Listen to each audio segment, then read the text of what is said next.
very good evening to you. Thank you so much for joining us tonight. You're watching Kutv News at 9. Let's get the highlights.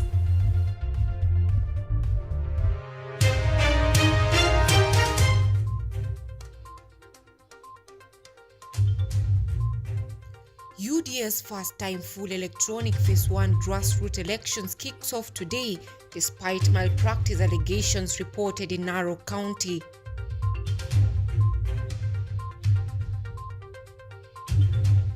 Opposition leader Raila Odinga meets with UK High Commissioner to Kenya for talks on boosting Odinga's bid for AU Commission chairmanship.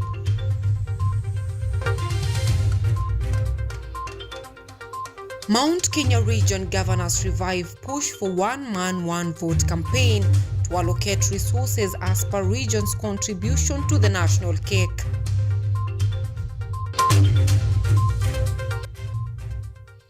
And woe to those operating mines in Migori County without license, says Mining Principal Secretary Elijah Mwangi.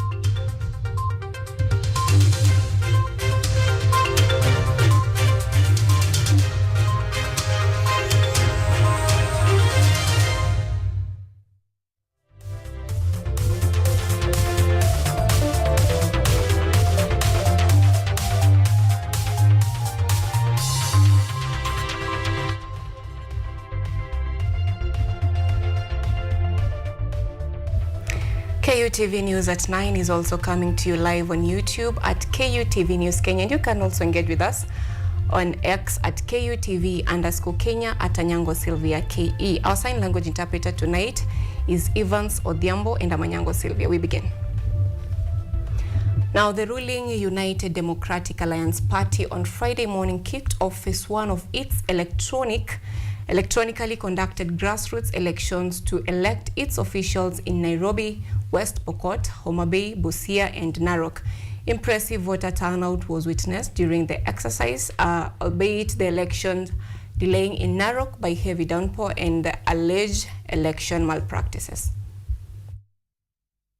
At the UDA headquarters on Friday morning, National Elections Board Chairperson Engineer Anthony Mwaura officially opened the UDA grassroots elections in Nairobi, West Pokot, Homa Bay, Busia, and Narok counties, terming the elections as one of a kind in Africa. As early as 9 a.m., the voting process had kick-started in a majority of the counties. Nairobi Governor Johnson Sakaja, who had gone to cast his vote at St. George's Primary School, experienced technical challenges as the system failed to recognize his registration details. The National Elections Board Chairman Anthony Mwaura, however, revealed that Sakaja had registered as a member of the party using his passport, but the issue, similar to other voters in Nairobi, was being mended. Leo tulienda kupiga kura, tukaona kuna hitilafu kidogo ya mitambo.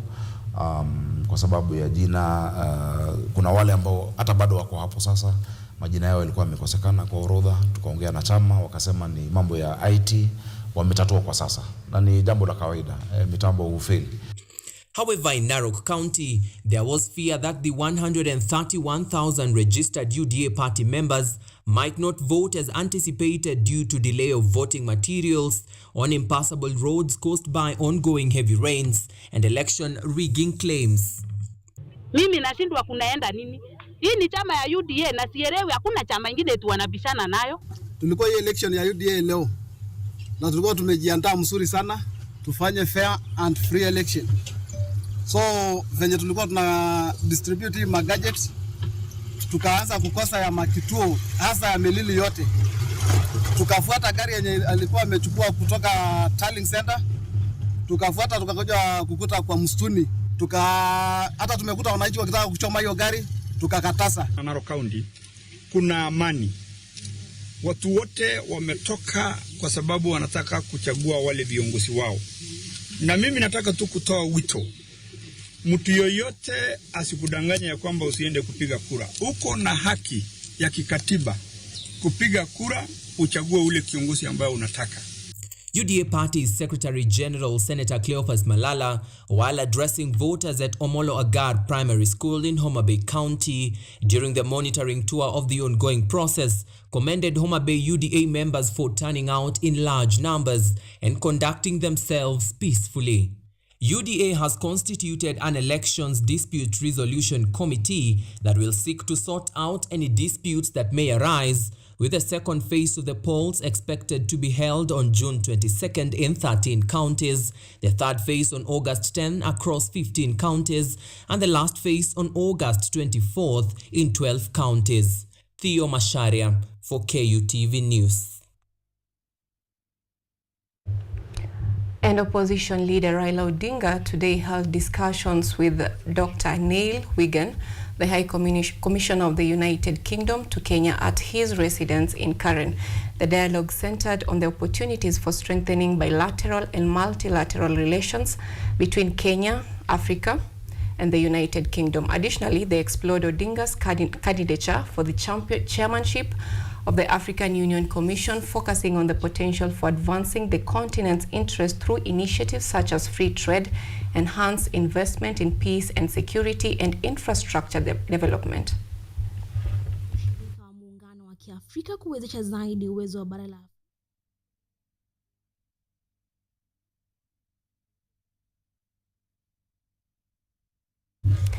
And President William Ruto has assured Haiti Transitional Presidential Council his full support as they embark on a journey to re-establish key organs of the state critical to the restoration of law and order in a war-torn nation. Our senior current and political affairs reporter Auma Evans dissects the role and functions of a newly sworn-in council and the critical role Kenya plays.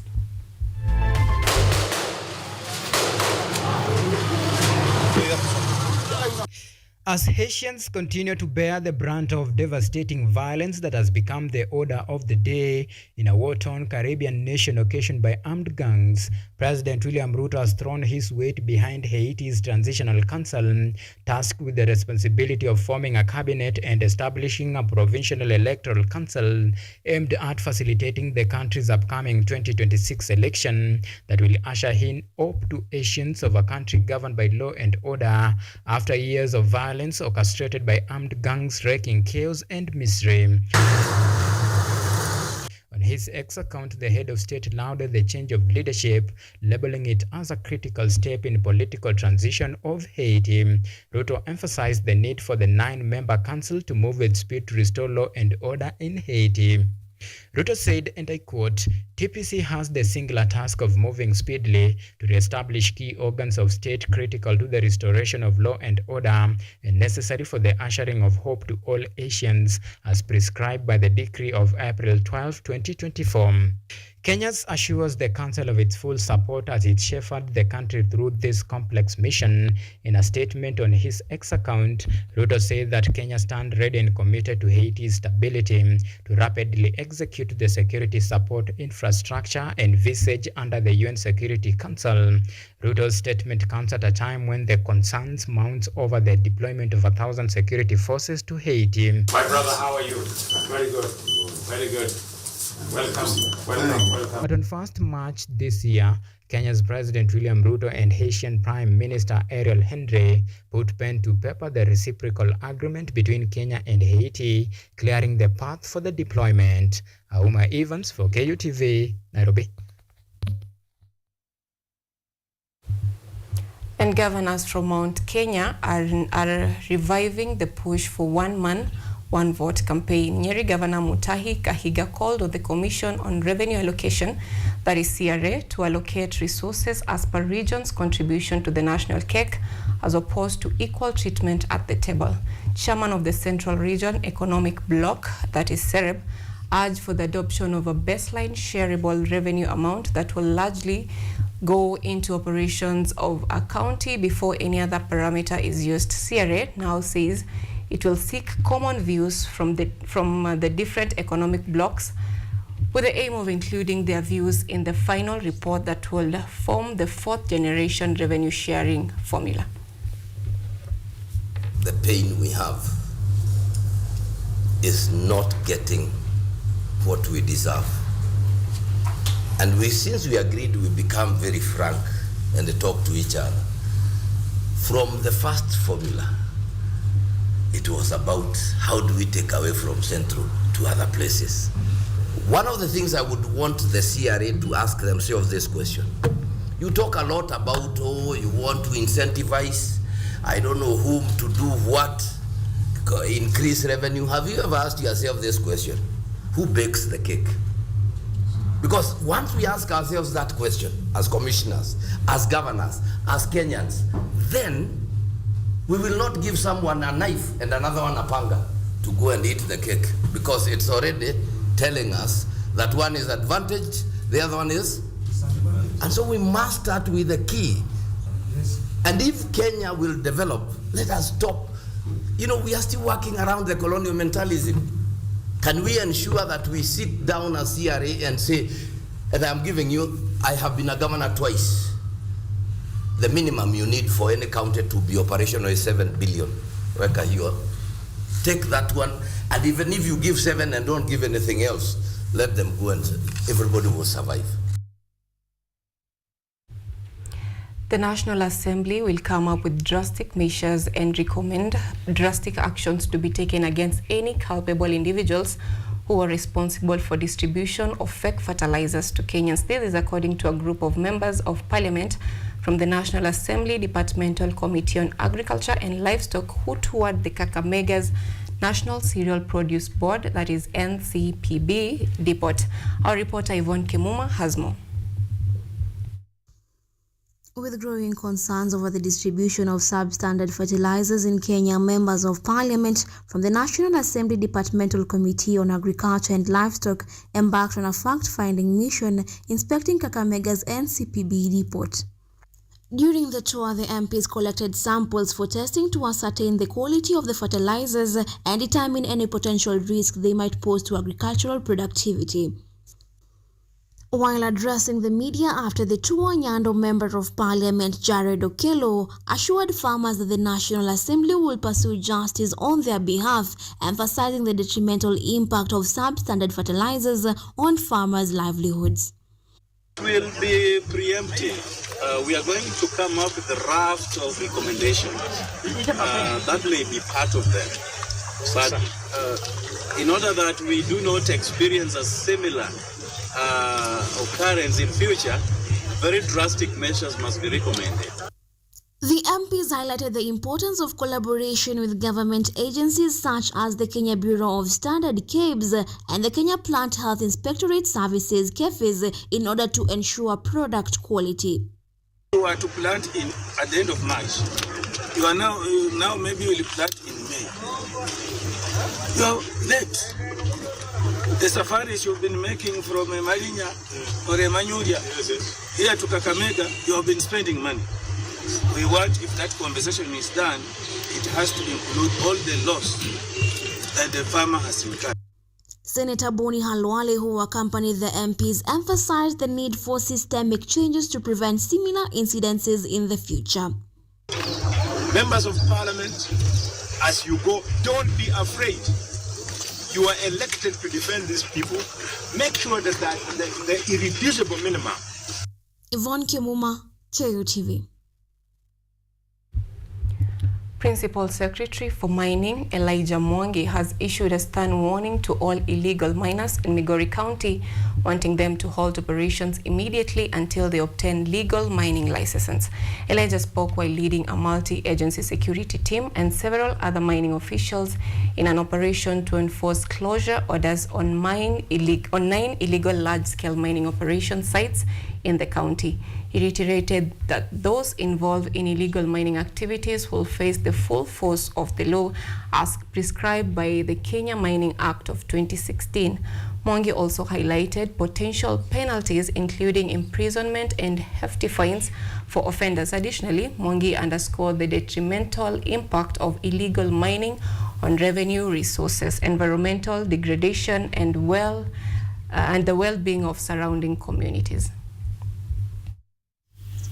The Cabinet Secretary for Interior at the National Administration ordered a closure of illegal operations in Migori on 25th of March this year. The CS Mining sent directors for mines to come and close these operations amongst others. Now the President has sent me in Migori and other counties so that we can ensure that we cross, not only the closer, but we arrest illegal operations.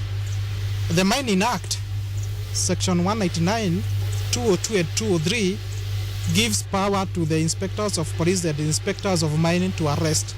Now we are here, we have found illegal operators. You can see them. They have been operating despite closure and constant closure of these operations. We take a very fast break on the bulletin tonight. We'll be back with more stories, international stories, that is, after the break.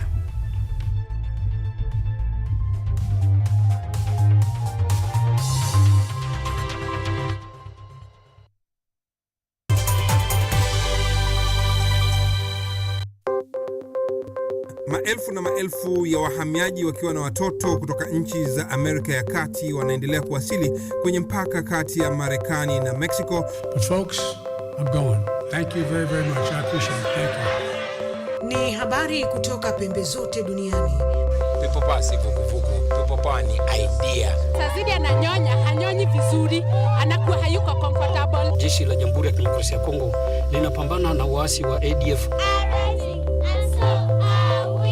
Kwa sasa wanatoa wito kwa mashirika, makampuni na vile vituo vya uchukuzi. Mambo mengi yatakwenda kama yalivyopangwa. Hapa ni kuna mmoja wa viongozi wa chama cha wavuvi katika eneo hili. Zaidi tunajaribu kuwapa chanjo ili ina boost ama inanyanyua kinga ya mwili, hiyo inaenda kupelekea kupambana na virusi. Ni duniani leo, Jumatatu mpaka Ijumaa, moja kwa moja kutoka VOA Swahili, Washington DC.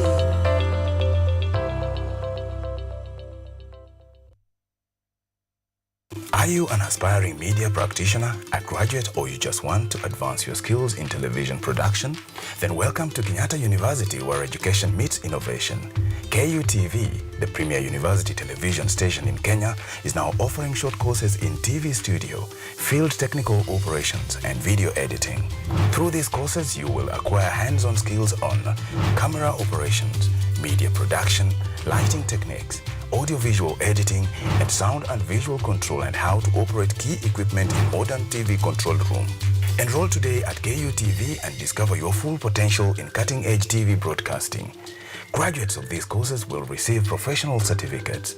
For more information, visit our offices at KUTV Studios or call us on 020-870-4252 or 020-870-4255 or SMS us on 0739-110-544. KUTV, a new experience.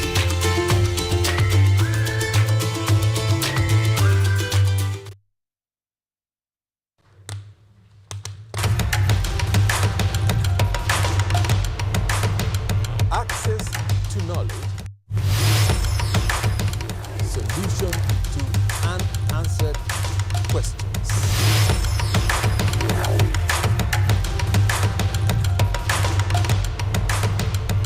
Guidelines to pursuing your rights and repossessing your property, intellectual or material. This and more only on Law Matters.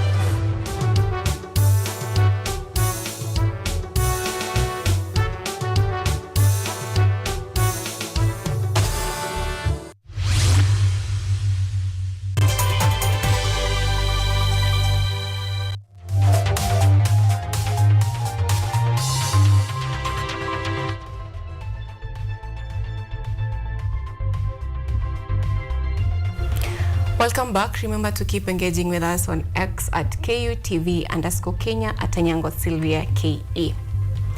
Now, farmers in rural Malawi are learning to move away from over-dependence on maize, the country's primary staple crop. A local charity, Never Ending Food, is teaching farmers about 200 types of food crops they can grow and eat. Lamek Masina reports from Lilongwe, Malawi. Malawians have long relied on nsima as their main food. The hard porridge made from maize flour is eaten with meat, fish and vegetables. This food is also eaten in other African countries in the region. But in Malawi, the saying goes, if you haven't eaten in Sima, then you haven't eaten, no matter what other crops farmers grow. The local charity Never Ending Food in Malawi's capital, Lilongwe, is working to change that. Manager Hadiwell Kanie says through permaculture, farmers learn about over 200 types of crops they can grow and eat, including cassava, potatoes, millet, sorghum, and yams. The reason being not just for them to have a variety of foods on their table, but also to give them better nutrition. And when the farmers plant together different types of foods, it is also good for the soil. The soil remains nutritious. Up to 40% of the population in Malawi is currently facing food shortages, largely because of El Nino-induced dry spell, which has damaged more than 2/5 of national crop areas, largely maize. The situation forced President Lazarus Chakwera to declare a state of disaster and appeal for international help. But Ethel Katumba, a single mother of 6 children, says never-ending food crop diversification training has helped transform her home into a house of plenty. While her maize is suffering in the dry spell, her cowpeas and other crops are doing well. In the past, I faced a lot of problems in situations like this. I used to beg for food from my employers or other people to survive. But now that I've learned to grow various types of crops, I don't face food shortages anymore. The charity trains farmers and government agriculture extension workers, field officers from agriculture non-profits, and university students. I choose to use this permaculture knowledge to improve the ecosystem here in Malawi and to improve the climate so that the future generation can have amazing environment, that people can have plenty of food. Advocates say permaculture can potentially address the food shortages Malawi has long faced. Daniel Chinkunta is a government extension worker who received never-ending foods training. Especially when we look into the rise in prices of fertilizers and then the rise in prices of hybrid maize. Farmers are now taking it to their own to start engaging fully in permaculture practices. So I should say the response has been positive. As farmers like Ethel Katumba learn the importance of food diversification, experts hope the hunger situation in Malawi will soon be history. Lamek Masina, VOA News, Lilongwe. Victorian dress was forcibly imposed on Namibia's indigenous Nakwe women by German colonizers in the late 1800s. Despite its origins, these styles persist today as a symbol of resilience. Lee Garis reports from Windhoek, Namibia. This one is Letitia. In Windhoek's Aspangplatz business district, an unassuming clothing shop is quickly becoming the go-to place for the country's latest craze, the Horokwees. Here, designer Zebora Thomas Zenjala spends hours responding to the growing demand for what was once a fashion pariah. Previously, it was difficult for some ladies that are doing sewing as seamstresses to make cultural dresses. And then with the demand these days, they can really make enough money, a lot of money to sustain them. Victorian dresses have been popular for some time in Namibia, but are experiencing a surge in popularity, especially among Damara women. Fashion designer Lerato Kabises is here for a fitting of her first Horokwees and says it's a way for Nkwe women to express themselves. I'm quite excited for the era that we're in as a young Damara lady and as an emerging fashion designer for our Nkwe ladies. To some women here, the dress has a strong sense of history. Speaking at the launch of the Ngisa Nlukwedi Horokwees Cultural Market, human rights activist and independent presidential candidate Rosa Namises says this is a way for Namibian women to reconnect with their past. What we want to do as people and custodians of our culture, we want to reclaim it. The Horoquest dress looks back to the European dress styles that were imposed upon Damara women during the 31-year German occupation of the country that ended in 1915. So back in the day when women were transitioning from leather, or were forced to transition, for a better word, from leather to fabric, it was a very painful period. It was a period full of resistance. It was a period of somehow also for them losing a culture. Wasis Njala says reclaiming the style is helping Namibian women reclaim who they are. It's been such a long time, seriously, that we didn't show interest in our own things. But now I feel so good, even a little girl coming to me and says that I want a Damara dress. The Horoquest is a dress that recalls Namibia's colonial history, but is also a powerful statement about moving beyond an ugly past. Liga Rises, VOA News, Windhoek, Namibia. We are taking the second break on the bulletin tonight. Don't go far because sports is on the other side of the break.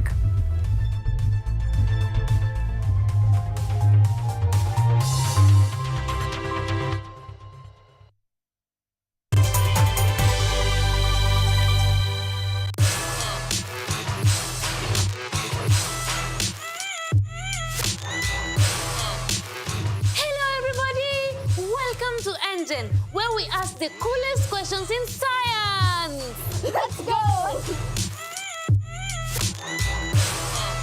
Is yogurt really just rotten milk? Why do humans need sharks to survive? How did a 12-year-old boy from Africa invent modern vanilla farming? How do you deliver medicine to a chimpanzee? Can poop be useful? How can you save the planet by reducing air pollution?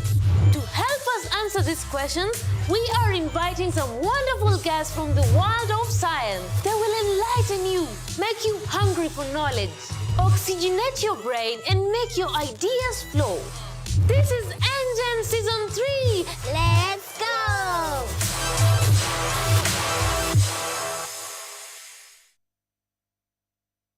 Technology, science, innovation,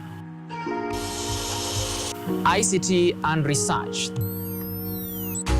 These are the ingredients upon which the solutions to the 21st century problems are founded. In a world that is rapidly changing, it's all hands on deck to ensure a balance in all fields of life.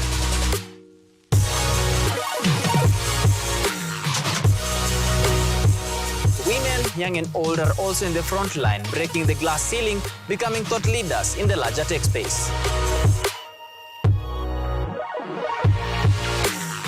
Not forgetting other societies marginalized. And when the tech Avengers come together, we inch closer to a much safer, efficient, and sustainable world. What we view as a norm in today's advanced world was just an idea, and for nostalgic reasons, we trace back to the iconic days to bring you the retro tech. On Technovation Show, we encapsulate all the pillars of the fourth industrial revolution, decoded in a language, all for one for all. Every Monday at 8:30 as we push the mantra, keep learning something new each and every day. Only on KUTV, a new experience.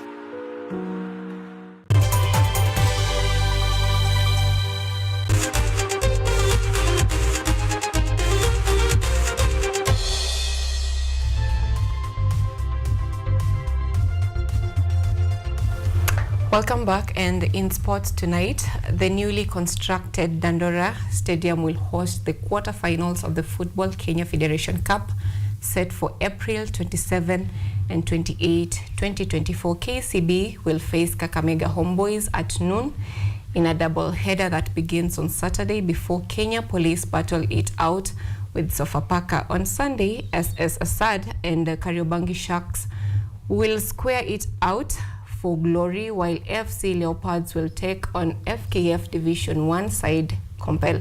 Both teams will be eyeing ticket to represent Kenya in the CAF Confederation Cup and the 2 million shillings cash prize.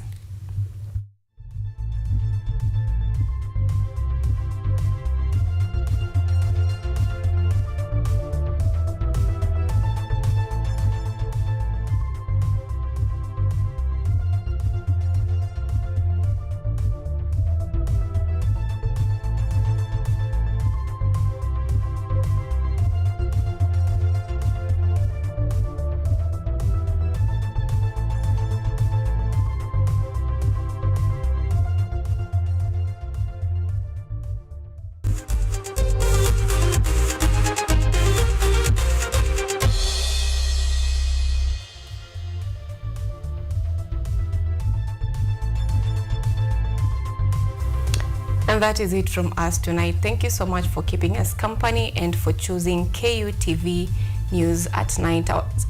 Our sign language interpreter tonight has been Evans Odhiambo and Anyango Sylvia. Have a good night.